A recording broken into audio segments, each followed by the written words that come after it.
एक बार अकबर गहन सोच में थे, ऐसा लग रहा था परेशान हैं। तब एक दरबारी ने उनसे उनकी परेशानी का कारण पूछा। तब अकबर ने बताया, उनके बेटे सलीम को अंगूठा चूसने की एक गंभीर गलत आदत पड़ गई है।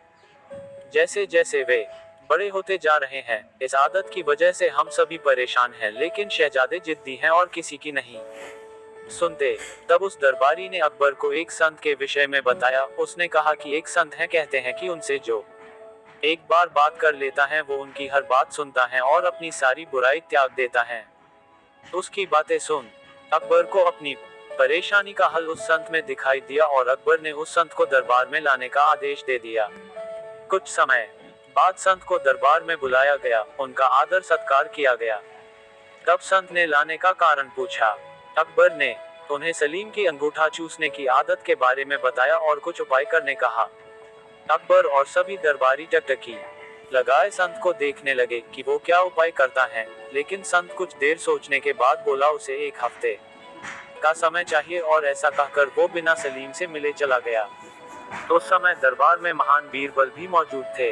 1 हफ्ते बाद आया और उसने सबसे पहले सलीम को बुलाया और उससे बहुत देर बातें की और उन्हें खेल खेल में यह सिखाया कि अंगूठा चूसना सेहत के लिए हानिकारक है, इसलिए उन्हें ऐसा नहीं करना चाहिए। और सलीम को बात समझ आ गई और उन्होंने सबके बीच कभी अंगूठा ना चूसने की कसम खाई। संत ने जो बातें सलीम को समझाई वो सभी आम बातें थी। वो चाहता तो यह बात उसी दिन दरबार में कह सकता है, लेकिन उसने हफ्ते का समय लिया। यह बात अकबर और दरबारियों को हजम नहीं हुई और उन्होंने इसे दरबार की तौहीन माना और अकबर से संत को सजा देने की मांग कर डाली। अकबर भी दरबारियों की बात से सहमत थे और उन्होंने भी सजा देना तय किया, लेकिन जैसे कि वे हर फैसले के पहले बीरबल का मशवरा लेते थे, उन्होंने इस बार भी बीरबल की तरफ देखा और पूछा कि आज तुम इतने खामोश क्यों हो? क्या तुम्हें नहीं लगता इस संत को सजा मिलनी चाहिए? तब बीरबल अपने अंदाज में खड़ा होता है, दरबार के बीच जाकर कहता है कि जहांपनाह मैं बिल्कुल उल्टा सोच रहा हूँ, इसलिए खामोश हूँ। सभा में हल्ला मचने लगता है। सभी को आश्चर्य है कि उल्टा मतलब क्या? तब बीरबल कहता है, मेरे हिसाब से ये संत महान है, हमें इनसे सीख लेनी चाहिए और गुरु मानकर इनका आशीर्वाद लेना चाहिए और इनके साथ हुई गुस्ताखी की माफी भी मांगनी चाहिए। यह सुनकर सभी को गुस्सा आ जाता है और दरबार में कोहराम मच जाता है।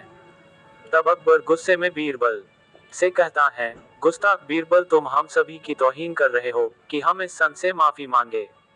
तब बीरबल कहता है, जहांपनाह गुस्ताख की नाफरमानी को माफ करे, लेकिन मेरे मुताबिक यही न्याय संगत है। अकबर कहता है, बीरबल अपनी बात को साबित करो। तब बीरबल बताता है, जिस दिन संत पहली बार दरबार आए थे और आप उनसे शहजादे की बात कर रहे थे, तब इनके हाथों में चूने की एक डिबिया थी, जिससे निरंतर चूना निकाल कर वे खा रहे थे। लेकिन आज उनके हाथ में कोई डिबिया नहीं है, क्योंकि जब आप उनसे शहजादे की गलत आदत की बता कर रहे थे, तभी उन्हें अपनी गलत आदत का एहसास हुआ और उन्होंने 1 हफ्ते का समय खुद को सुधारने के लिए मांगा और अपने आप को सुधार कर उन्होंने आज सलीम को ज्ञान दिया। ऐसे लोग बहुत कम होते हैं जो पहले खुद की कमी को देखे और उसे सुधारे, इसलिए मेरे हिसाब से ये एक महान संत है। सभी को बात समझ आती है और सभी संत से